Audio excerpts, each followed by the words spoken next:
En la continuación de los diálogos que hemos venido sosteniendo en las últimas semanas, hoy vamos a conversar por los próximos 24 minutos con Félix del Rosario.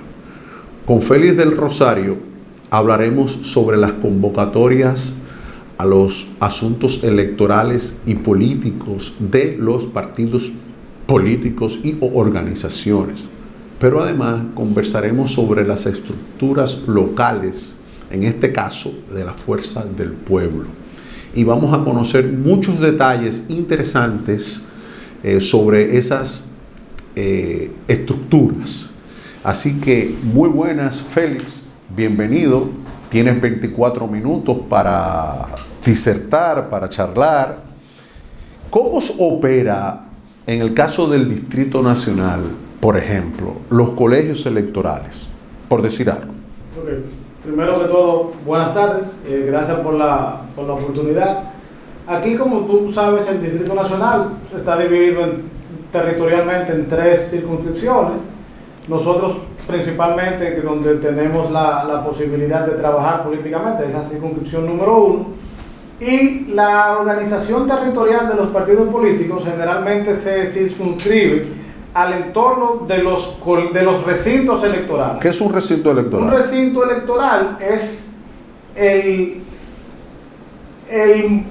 la estructura, digamos, donde opera o donde funcionan los colegios electorales, que son el grupo de personas que se vinculan en una mesa, lo que se conoce generalmente como una mesa, son colegios electorales, para ejercer el derecho al voto el día de las elecciones. Entonces, esos colegios electorales operan dentro de un recinto.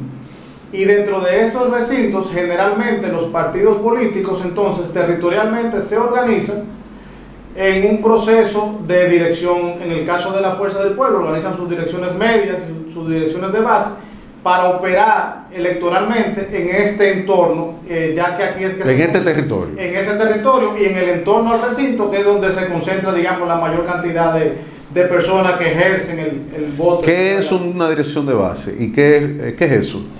La dirección de base es la organización político-territorial de menor, digamos, la de expresión mínima. Orgánicamente el territorio viene conformado por una dirección municipal de circunscripción.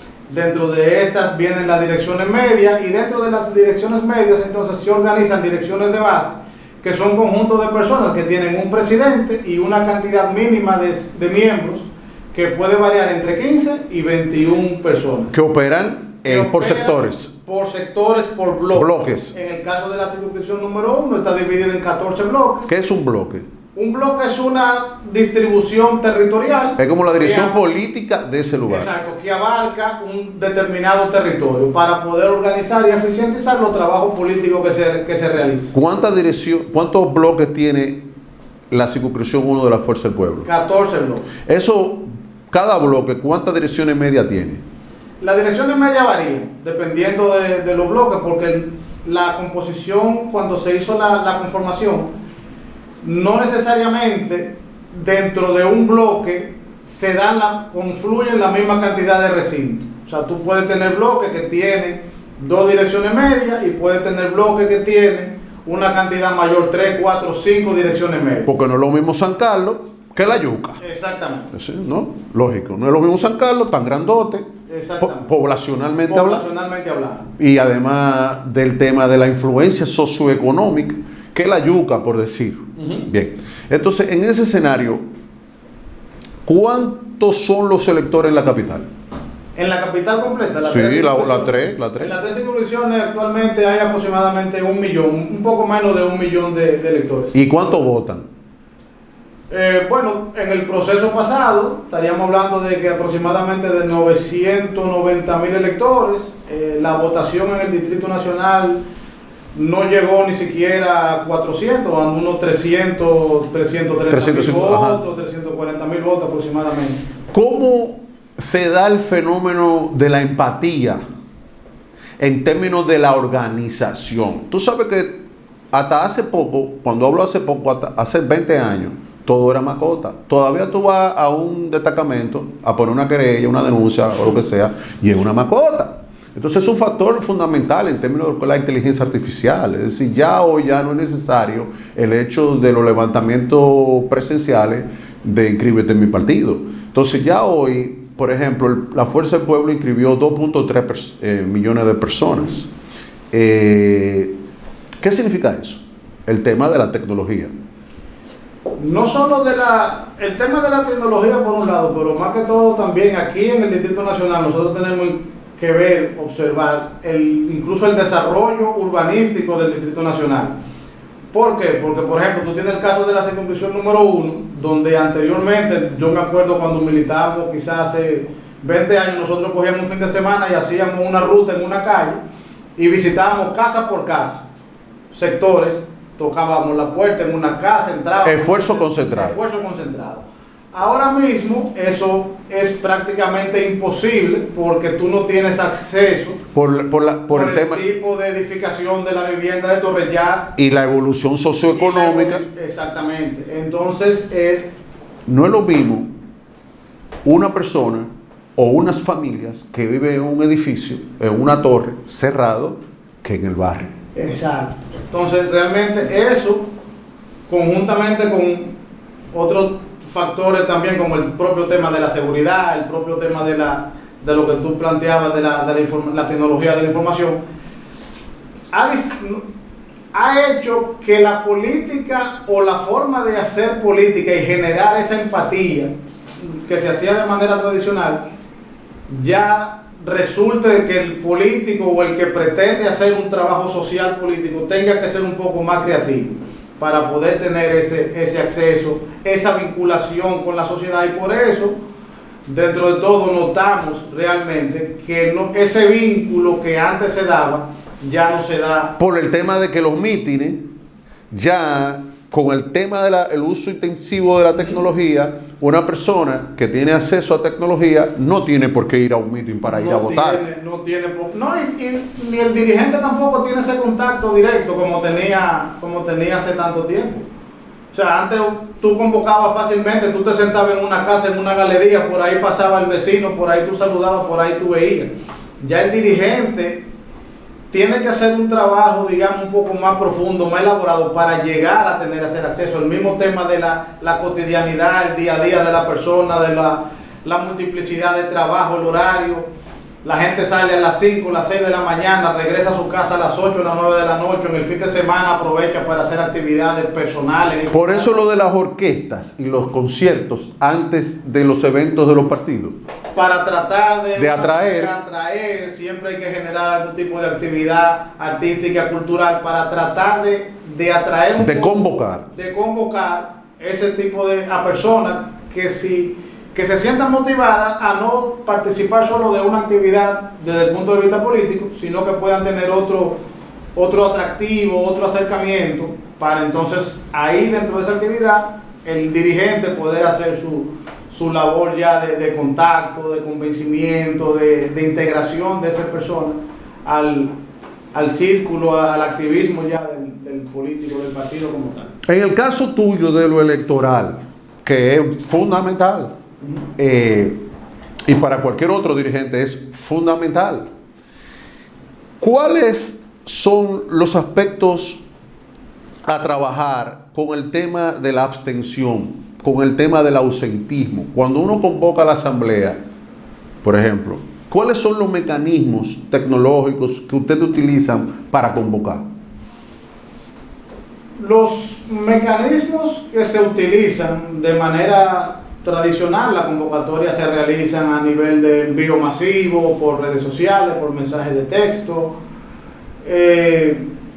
correo electrónico, son, digamos, las formas tradicionales de contacto. Ahora, nosotros sí, dentro del partido y dentro de la circunscripción número 1, nos damos cuenta de que tenemos que hacer un trabajo mucho mayor para poder conectar con un segmento de la sociedad que tiene que ver con la juventud y con las mujeres. O sea, nosotros cada vez que realizamos una convocatoria, vemos generalmente el mismo perfil del dirigente político que viene con una trayectoria. ¿Qué está pasando con el voto, lo que dice Leonel, el voto económico independiente?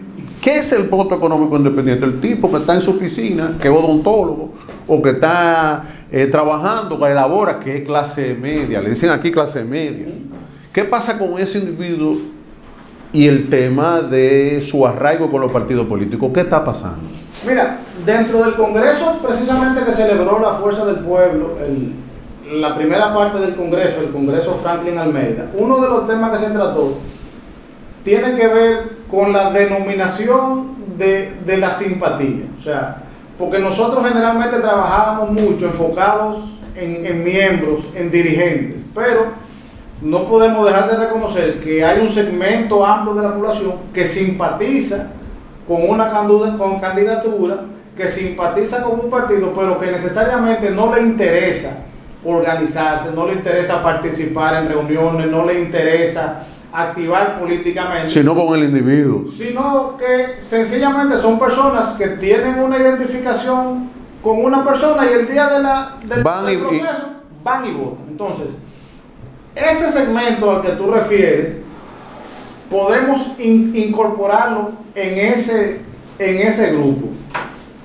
Bien, continúa. En ese grupo de personas que son profesionales independientes, que son personas que tienen una actividad económica, que quizás también por la propia labor que desarrollan no les interesa tener una identificación de manera pública con un segmento, con un partido, pero que sí simpatizan y están decididos a ir a votar. Entonces, el partido ha venido trabajando una línea de cómo poder llegar a ese segmento para poder identificarlo primero, o sea, saber de que realmente existen, de que son personas que tienen esa identificación, y cómo poder articular un trabajo distinto al que se hace con el dirigente tradicional, que opera en los sectores, que está ya de manera pública identificado, que es el que participa en las reuniones, participa en las actividades proselitistas que se realizan, diferente, porque realmente el nicho o el mercadeo que hay que hacer a un segmento y a otro no puede ser igual. ¿Por qué se está dando lo siguiente? Ya es una pregunta que escapa al tema partidario. Esto ya es un tema de carácter social. Lo que te voy a preguntar. ¿Por qué, por ejemplo, Bukele, te pregunto al experto, ¿por qué en Salvador Bukele decide irse del FMLN y se va y construye una cosa que se llama Nuevas Ideas? Claro, hay unas características socioculturales de esa sociedad que se da esa por la ruptura. Yo estaba en revolución todo el tiempo. Ahora bien, ¿por qué Obrador en México, Morena? ¿Por qué el movimiento Semilla en Guatemala? ¿Qué es lo que está pasando con esa tendencia? ¿Qué es lo que está pasando con los partidos políticos que no trabajan, que no les interesa, no sé por qué, el trabajo de la formación y la construcción de plataformas que ellos le llamaban antes sector externo, como una cosa como, no, espérate, ¿no? Pero son votantes. Mira, yo particularmente entiendo lo siguiente: los partidos políticos, al igual que todas instituciones, pasan por procesos, y la vida de los partidos políticos y de las organizaciones siempre tiene que estar en una constante evolución. ¿Qué pasa? Cuando nosotros iniciamos, generalmente, si tú te fijas la evolución o la formación de los partidos políticos, te vas a encontrar que el esquema de desarrollo es similar. Viene el proceso de formación del partido, un proceso de crecimiento, hasta llegar a la parte ya de asumir la parte electoral y llegar al poder. Y a partir de ahí se nota, digamos, un estancamiento de toda la actividad de los partidos políticos. De la estructura. De la estructura del partido político. Porque son lo mismo. Exactamente. Entonces, ¿qué pasa? Así mismo como va pasando eso, se viene creciendo una generación diferente a la que no conoció a Bosch, que no conoció a Peña, que no conoció que no sabe lo que es un elevado. Exacto, que creció y se desarrolló ya con cierto nivel de información distinto a lo que trabajaron y construyeron esos partidos políticos. Entonces, el interés de esa generación, que es la generación que ahora mismo ya lo pudiéramos ver, decide muchos de esos procesos. Que es el primer votante. Que es el primer votante, pero que ya tú te encuentras parte de esa generación que ya está haciendo un segundo, un tercer ejercicio del voto. Y además que es un individuo que está formado y es universitario. Formado universitario, pero que tiene acceso a una cantidad de información Superior a la que tenía cualquier persona, que es diferente a poder interpretar y asimilar el tema analógico de la mascota. Pero exactamente. Entonces, Bien. tú tienes una generación que quizás no tiene la capacidad de interpretar toda la información que maneja, pero tiene la información, Claro. que es diferente. Antes nosotros teníamos La televisión y la radio. exacto, y teníamos personas formados para interpretar y analizar El la fenómeno. poca información que recibían. Claro. Pero Ahora ya tú tienes lo contrario, tú tienes personas que manejan Call una center. cantidad de información que no necesariamente tienen la capacidad para interpretar esa información, bien. pero la manejan, o sea, la tienen ahí. ¿Por qué Coca-Cola? Te pregunto. ¿Por qué Coca-Cola se siente bien con Pepsi Cola? Pregunto. O sea, ¿por qué el bipartidismo? El bipartidismo aquí es gobierno, oposición. El que está en segundo, pasan 8 años y el que está en segundo, usualmente, esa es la historia contemporánea, llega al poder. Pero ¿por qué eso ya se rompió a partir de la división con el PLD? ¿Qué está pasando ahí? Porque en una tríada siempre va a ganar el que tenga apoyo de los dos grandes. Sí, claro.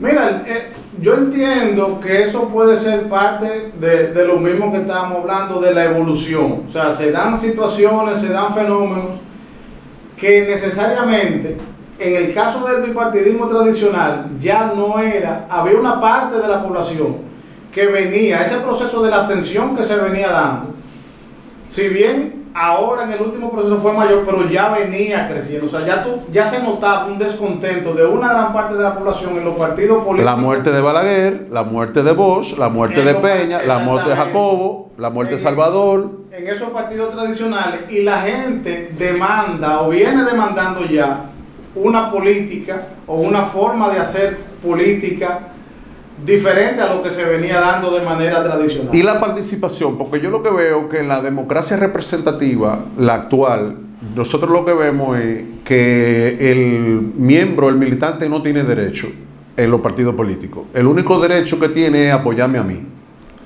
Eso es lo que pasa en la democracia representativa, porque te sustituye el delegado. O sea, tu representatividad la sustituye el delegado. Ahí siempre va a ganar el que es el líder del partido. Ahí no hay una democracia directa. Sí, yo creo que eso es parte de los retos que tienen los partidos políticos. Realmente, el tema de la posibilidad de que los militantes de un partido tengan el derecho A ejercer, a ejercer a lo interno, de los partidos, como hacen a lo externo.